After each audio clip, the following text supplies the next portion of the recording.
Oh my God. The sun came up over Nevada like a big orange fire in the sky. It was 5 o'clock in the morning, and the heat was already starting. By noon, it would be so hot that the ground would burn your skin if you stood on it without shoes. The dust in the air was thick like smoke. You could not see far away because of the dust. Everything looked yellow and brown and dead.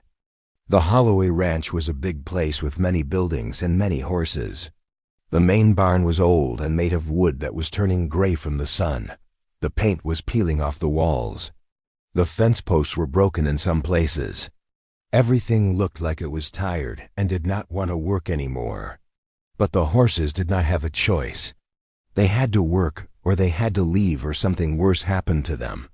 Storm was a horse that lived in this barn. She was a Mustang. That means she was wild before humans caught her and brought her to this place. She was 17 years old. In horse years, that is very old. Her coat was the color of butter mixed with chocolate, a light brown color that people called buckskin, but her coat was not shiny anymore. It was dull and looked tired. You could see the bones under her skin because she was very thin. Her legs looked like they hurt.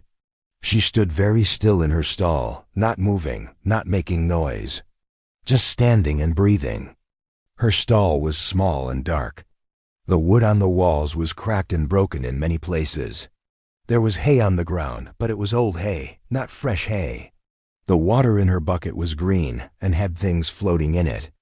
The smell in the stall was very bad, like old pee and old poop and old sweat. It was the smell of a place where something lives but does not want to live.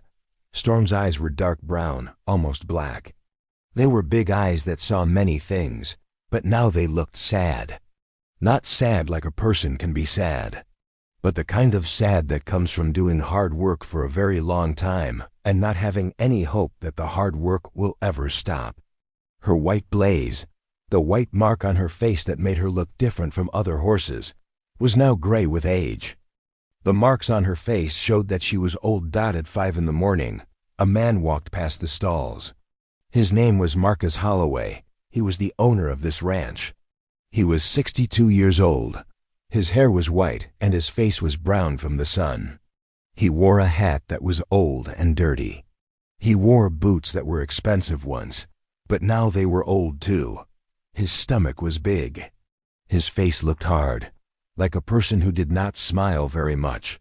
Marcus walked past Storm's stall without looking at her. He never looked at the horses anymore.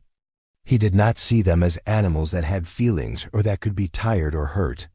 To Marcus, the horses were just things like machines or tools. They were things that could make money. When they could not make money anymore, they were useless. They were a problem that needed to go away. Storm watched the man walk past. She knew his smell. She had known his smell for 17 years. Since she was just a young Mustang, 3 years old, when men caught her in the desert with ropes and brought her to this barn. At first, Marcus was nice to her.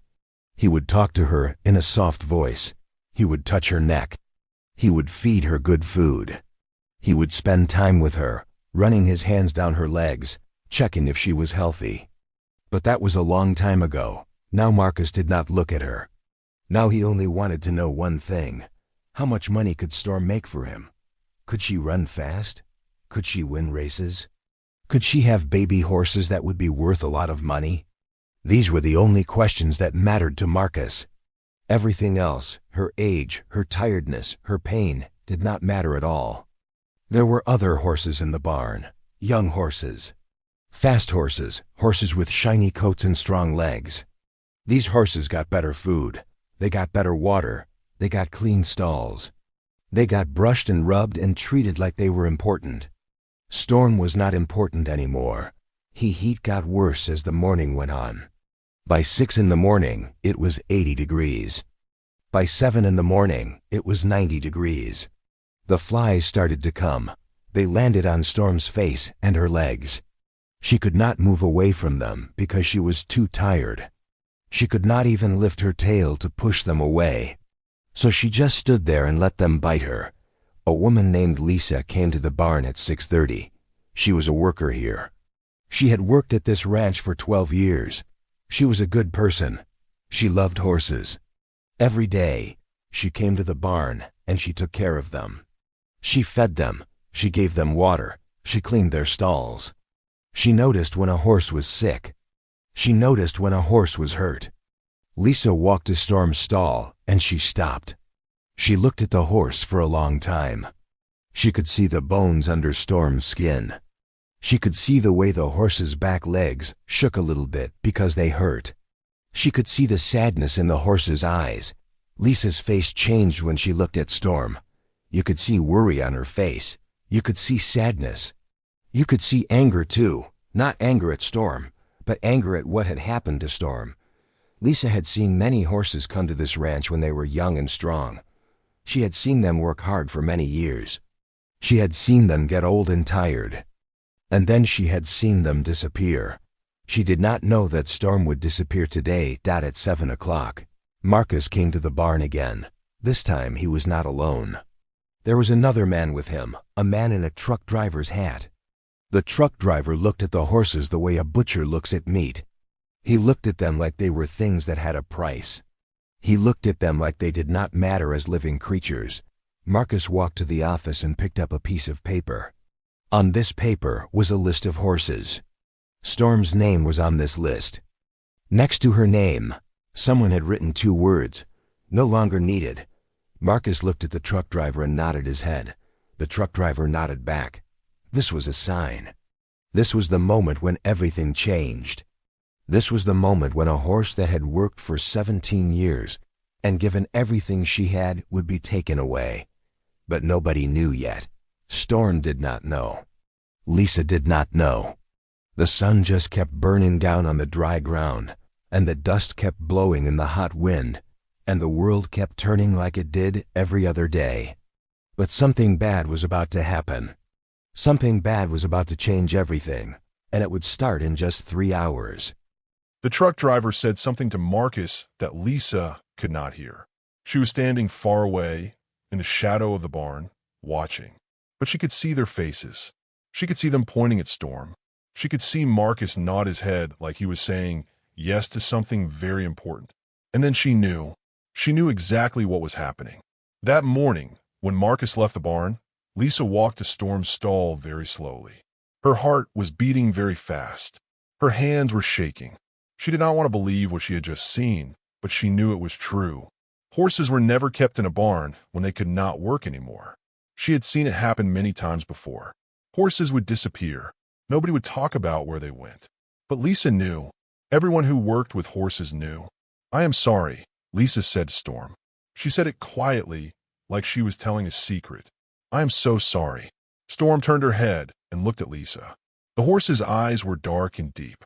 It was like looking into water that was very deep and very dark. Lisa felt like the horse was looking right into her heart. Was it possible? Could the horse understand? Could Storm know that something bad was coming? Lisa decided to do something different that day. She took Storm's water bucket and cleaned it. She scrubbed it with a brush until it was very clean and shiny. She filled it with fresh water, cold water from the pump, not the old green water that had been sitting in the sun. She brought it back to the stall and watched as Storm drank it. The horse drank slowly and carefully, like the water was precious, like it meant something. Then Lisa went to the hay room and got the best hay, the soft hay that was kept for the horses that were racing, the horses that were important and worth money. She brought an armful of it to Storm's stall and put it in the manger. Storm ate it. She ate it slowly, chewing each piece carefully. Lisa sat on the ground and watched the horse eat. She did not say anything. She just sat there and watched. This was Thursday. Thursday was the first of 4 days. On Friday, Lisa brought something else. She brought apples. Storm loved apples. Real apples, the red kind that came from an orchard 3 counties away. These apples were expensive. Marcus only bought them for the horses he was going to race. He did not buy them for old horses that were about to be sold. But Lisa bought them with her own money. She peeled each apple into thin slices. She fed them to Storm 1 slice at a time. The horse's lips were soft and warm. Her breath was warm too. She seemed to know that something was different. Something had changed. Lisa peeled 6 apples and fed them all to Storm. She sat in the stall with the horse and talked to her in a soft voice. "You were so fast," Lisa said.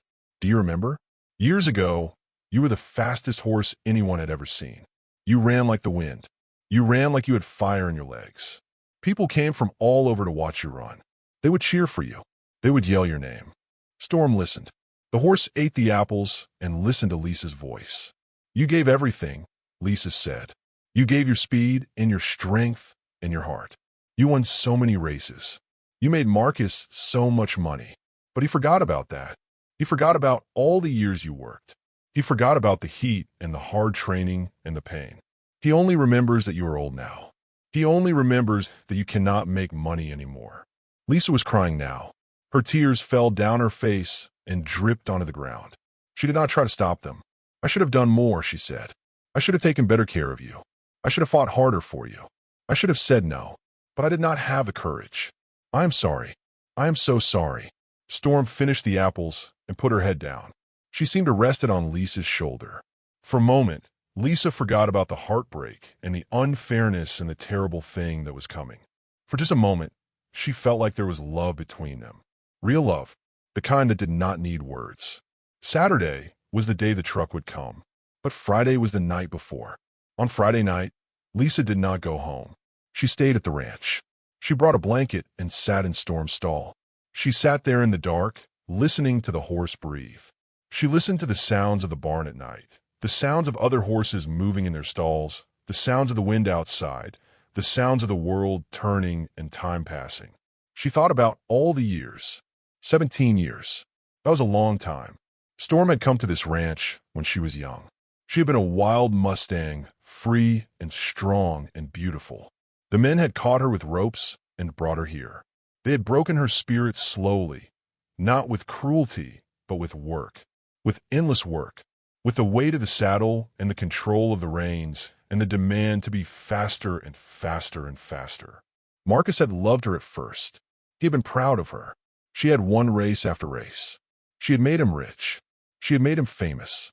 Other people had come to watch her run. Other people had come to the ranch to see the fastest Mustang in Nevada. But now she was old. Her joints hurt. Her muscles were tired. Her speed was gone. And so she was worthless. That was the logic of the ranch. That was the logic of the world. Things had value only if they could produce money. When they could not produce money anymore, they were thrown away. On Saturday morning, Lisa woke up very early. It was still dark. She could see Storm standing in the stall, looking out at the darkness. Lisa got up and stood next to the horse. She put her hand on Storm's neck. She could feel the warmth of the horse's body.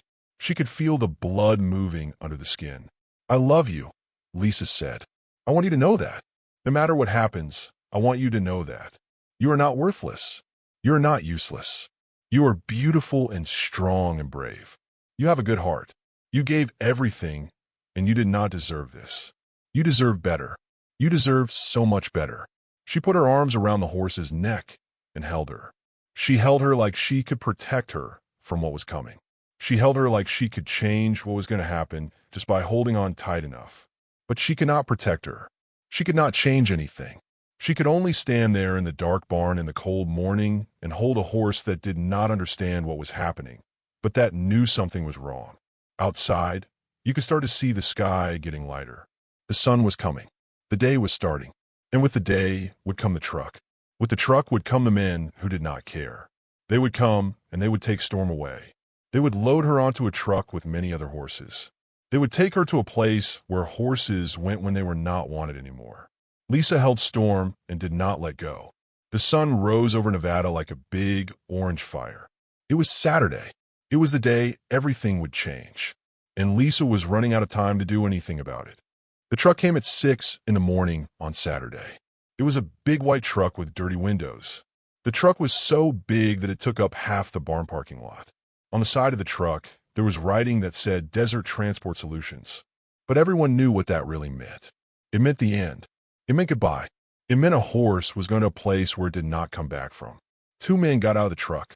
One man was old, maybe 65 years old. His skin was brown like leather. His eyes were cold and empty, like he had seen too many sad things and stopped caring about them. He wore sunglasses even though the sun had just come up.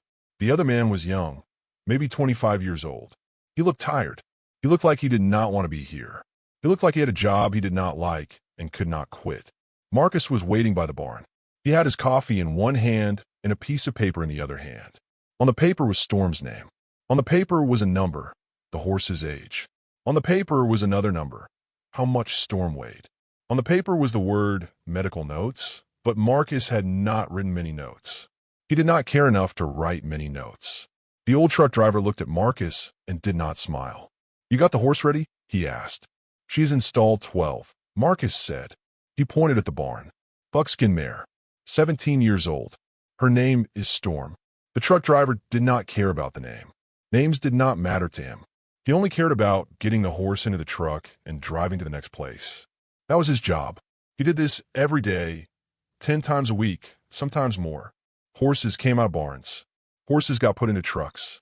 Trucks drove to auction houses or slaughterhouses. That was the system. That was how it worked. Lisa was hiding in the shadows of the feed room. She was watching. Her hands were shaking. Her heart was beating so fast she thought it might break. She had spent all night awake. She had not slept. She had only thought about Storm. She had only thought about what was about to happen. And she had made a decision that would change everything. A decision that could get her fired. A decision that could ruin her life. But she could not let it happen. She could not let Storm disappear without doing something. The old truck driver and the young truck driver walked toward the barn. They walked toward stall 12. They walked toward Storm. Lisa stepped out of the shadows. "Stop," she said. The word came out of her mouth like a stone, like something heavy and hard and real. The three men, Marcus and the old truck driver and the young truck driver, all stopped and turned to look at her. They looked at her like she was crazy, like she had said something that did not make sense. "What?" Marcus said. His voice was cold. "That horse is medically unfit for transport," Lisa said. Her voice was shaking, but she did not stop. "She has bone spurs in her hoofs. She has arthritis in her legs. She has inflammation in her joints. She is in pain every single day. You cannot put her in a truck. It is illegal. Nevada law says you cannot transport a horse that is not healthy enough for transport." The old truck driver laughed. It was not a nice laugh. It was a laugh that said he had heard this before. He had heard people try to stop him before. It did not work. It never worked. "The horse gets checked at the facility," he said. "We move it. They check it. That is how it works." "No," Lisa said, and now her voice was not shaking anymore. Now it was strong. "The law says a horse cannot be transported if it is suffering. The law says that is animal cruelty. I am calling the state veterinary board. I'm calling them right now. You cannot take this horse until a state vet comes and checks her." She had her phone in her hand. She was already dialing. Marcus's face turned red. He was angry. "You are making a terrible mistake," he said to Lisa. "You're going to regret this. You're going to lose your job." "Maybe," Lisa said, and she kept dialing. But Storm is not leaving in that truck. For the next 2 hours, everyone waited. The truck drivers sat in their truck with the engine running. Marcus went into his office and did not come out. Lisa sat in the barn with Storm, running her hand down the horse's neck. Storm did not understand what was happening. She did not know that she had almost been taken away. She did not know that her life was about to change. She only knew that Lisa was touching her. She only knew that the woman was there.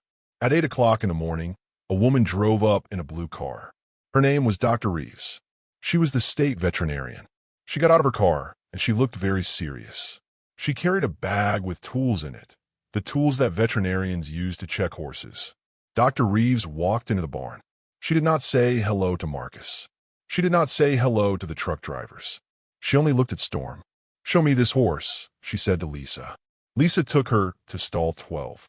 Dr. Reeves looked at Storm for a long time without moving. Then she started to check her. She ran her hands down Storm's legs. She touched her hooves. She looked at her feet.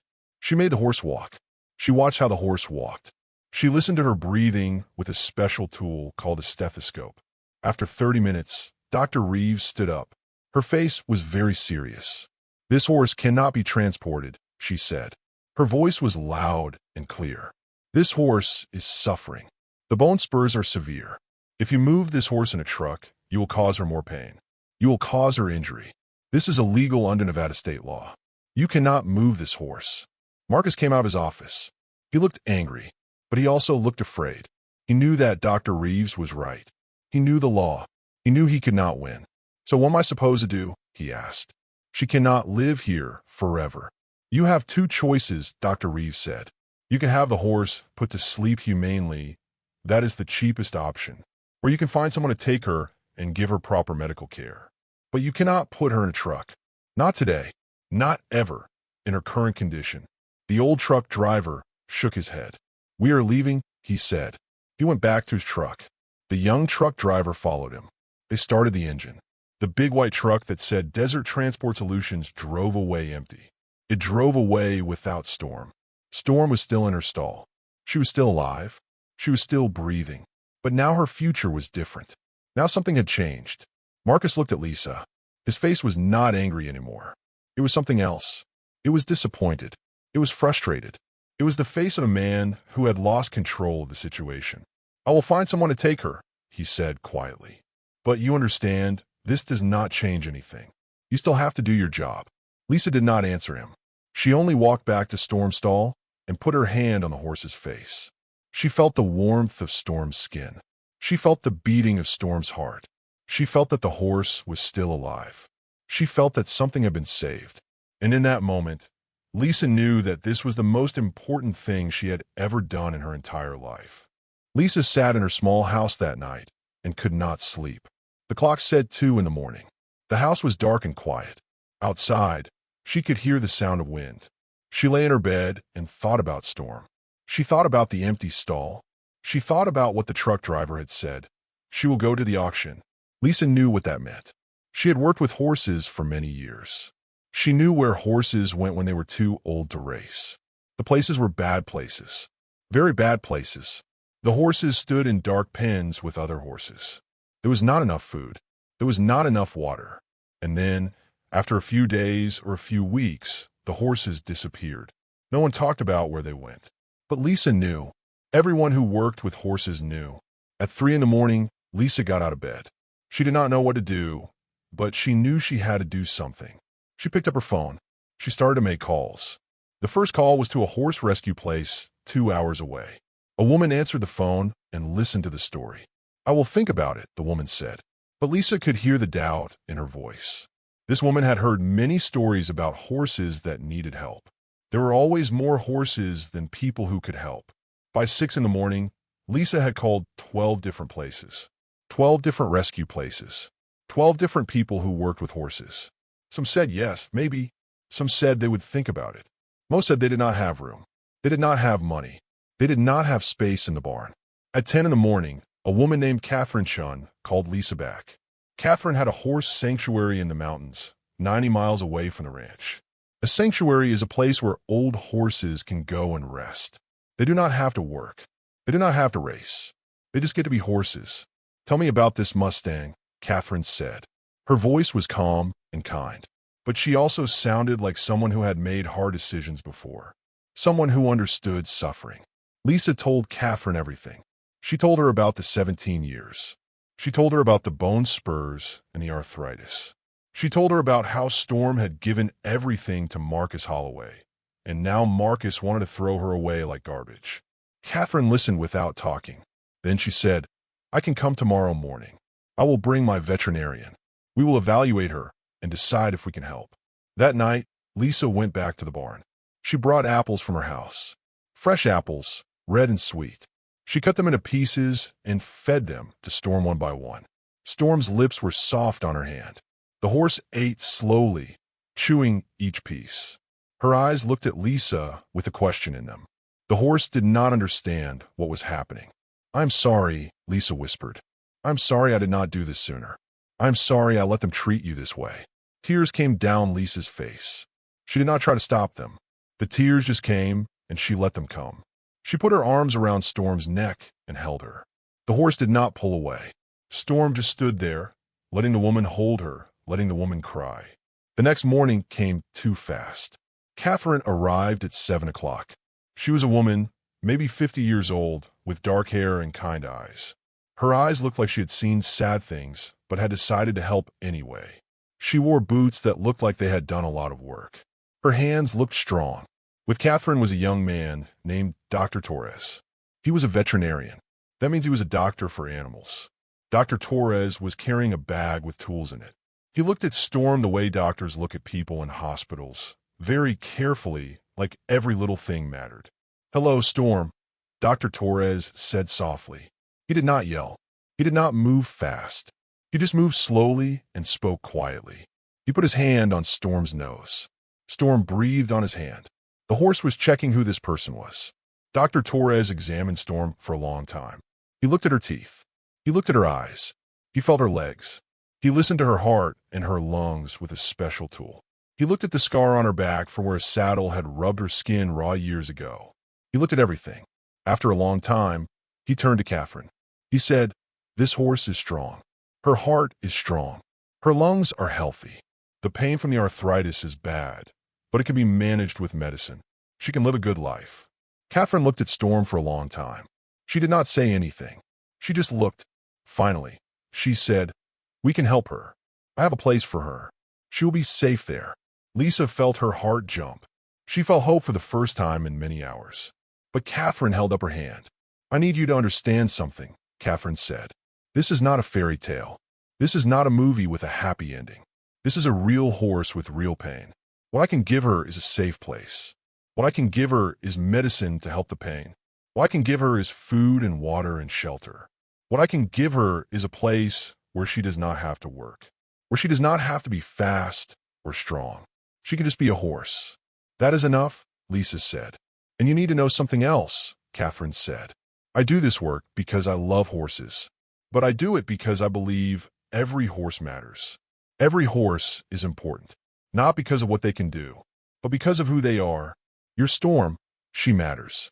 She matters because she is alive, not because she won race number 100, not because she made money for a man, but because she is here and she is suffering and someone needs to help her."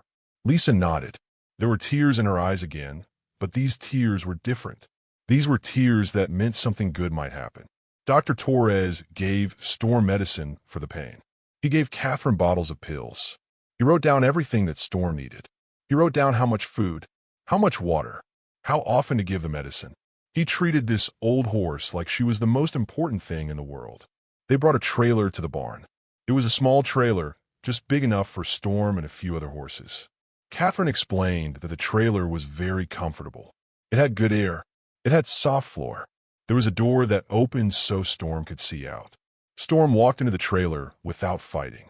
She had learned a long time ago that fighting did not help. When humans wanted you to go somewhere, you went. That was the only choice you had. As Catherine and Dr. Torres got ready to drive away, Lisa stood in the barn. The stall was empty now, just an empty space where a horse had lived for years. Just a space in the barn where a being had suffered and worked and stayed alive against odds that should have killed her. "Thank you," Lisa said to Catherine. "Thank you for saving her life." Catherine smiled. It was a sad smile. "I did not save her life," Catherine said. "I just gave her the chance to live it differently. What you did, you stopped the ending that was supposed to happen. What I am doing, I am giving her a new beginning. But the real work is just starting.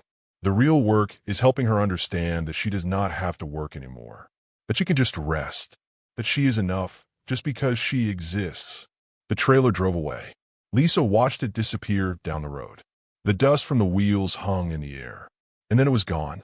Just gone. But something was different now. Something had changed. Something that could not change back. And that something was hope. 1 year had passed. The world had changed. The seasons had changed. But Storm had changed the most. She stood in a big field in the mountains. The field was not like any place she had known before. There were no walls. There were no fences that held you in. Well, there were fences, but they were far away, not close and tight like the stalls at the ranch. There were trees here, green trees that gave shade from the sun. There was grass that was real grass, not hay from a bag. Grass that was soft and fresh and good to eat. Storm was not alone in this field. There was another horse with her, an old gray mare named Sage. Sage had also been a wild Mustang once. Sage had also been captured and forced to work. Sage had also been thrown away when she was too old to be useful. But now Sage and Storm stood together in the shade of a big oak tree, eating grass, breathing the mountain air. Storm's ribs did not show anymore. Her coat had become shiny and soft again. The color was bright, that beautiful buckskin color that was hidden under years of dirt and neglect. Her white blaze on her face was still white. Her eyes were still dark. But now those eyes held something different. They held peace. The vet, Dr. Torres, came to the sanctuary every month to check on Storm. He would come and feel her legs and listen to her heart and look in her eyes. And every month, he would smile and say the same thing. She is getting better. She is getting stronger. The medicine is working. Catherine Chun had a small house near the sanctuary. She could see the fields from her window. Many mornings, she would wake up early and look out at the horses. She would see Storm and Sage standing together. She would see them eating. She would see them just being alive. And Catherine would smile. One day, something happened that changed everything again. A man came to the sanctuary. His name was James. He was old, maybe 70 years old. He had a camera with him. He said he was making a movie, a documentary. A documentary is a movie that tells a true story. James wanted to tell Storm's story. I heard what happened to this horse, James said to Catherine. I heard that a woman named Lisa stopped her from going to the auction. I want to make a film about it. I want people to know about this horse. Catherine thought about it. She looked at Storm in the field. She looked at how the horse was living now. She looked at the peace on the horse's face. Okay, she said, you can make the film, but you need to interview Lisa. She is the one who saved this horse. She is the one who found her voice when no one else would. James drove back to the ranch. He found Lisa in the barn. She was working with another horse now, a young horse, a horse that was fast and worth money. But Lisa was kind to this horse too. She treated it well. She made sure it had good food and clean water and good care. Lisa was doing what she believed in, even though she worked for a man who did not believe in the same things. I'm making a movie about Storm, James said. The wild Mustang. Will you tell me your story? For 3 hours, Lisa talked. She told about 17 years. She told about watching a horse work and work and work. She told about the moment when she realized that nobody else was going to help. She told about the fear she felt when she stepped in front of the truck. She told about the risk she took. Were you afraid? James asked. Yes, Lisa said. I was afraid I would lose my job. I was afraid nothing would change. I was afraid that even if I tried, Storm would still end up in a bad place. But I was more afraid of not trying. I was more afraid of watching that happen and doing nothing. James made his film. He filmed Storm in the mountains. He filmed her eating grass. He filmed her standing in the shade with Sage. He filmed Catherine taking care of her. He filmed Lisa at the ranch, talking about her. He put it all together into a movie that told the truth about what happened. The movie was finished 2 years later. James showed it at film festivals. A festival is a place where many movies are shown. People come and watch the movies and vote on which ones are the best. Storm's movie won many prizes. It won the prize for Best Documentary. It won the prize for Best Story about Animals. It won the prize for having the most heart. But the most important thing was that millions of people saw the movie. Millions of people from all over the world. People in different countries. People who had never been to Nevada. People who had never seen a wild Mustang. They all watched Storm's story. They all learned what it meant to work for 17 years and be thrown away. They all learned what it meant for one person, Lisa, to say no to power. To say no to a man who had authority. To say no to a system that did not care about animals. After people saw the movie, things changed. People started to talk about wild Mustangs in racing. People started to care about horses that were old and hurt. People started to build more sanctuaries. More places where old horses could go and rest. More places like Catherine's sanctuary. Lisa got a job at one of the new sanctuaries. She left the Holloway Ranch. She could not work for Marcus anymore. She could not watch what he did anymore. Instead, she worked with Catherine. Together, they took care of old horses. Horses that had worked their whole lives. Horses that deserved rest. Storm lived at the sanctuary for 8 more years. 8 years of eating fresh grass. 8 years of standing in the shade with friends. 8 years of medicine that helped her pain. 8 years of waking up and not having to race. Not having to win. not having to produce anything, just getting to be alive. When Storm died, she was 25 years old. That is very old for a horse. Her heart just stopped one morning. Catherine found her lying in the field with Sage standing beside her. Sage was sad, but it was a different kind of sad, the sad that comes from losing a friend, not the sad that comes from pain or fear. Catherine buried Storm in the sanctuary ground.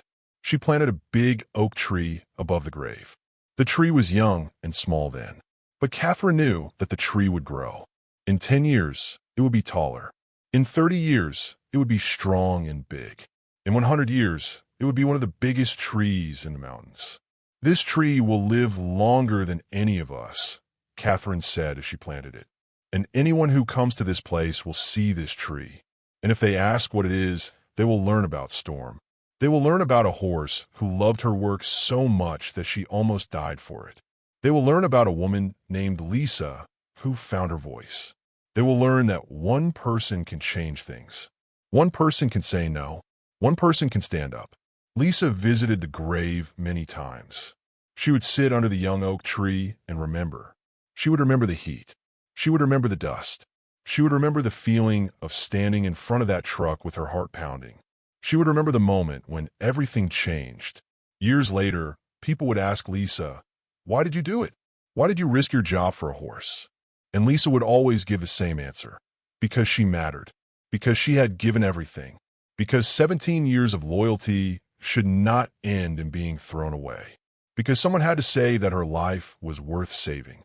Because if we do not stand up for the ones who cannot speak for themselves, then what kind of people are we? Storm never knew any of this. She never knew that her story would change the world. She never knew that millions of people would cry when they watched her movie. She never knew that sanctuaries would be built because of her.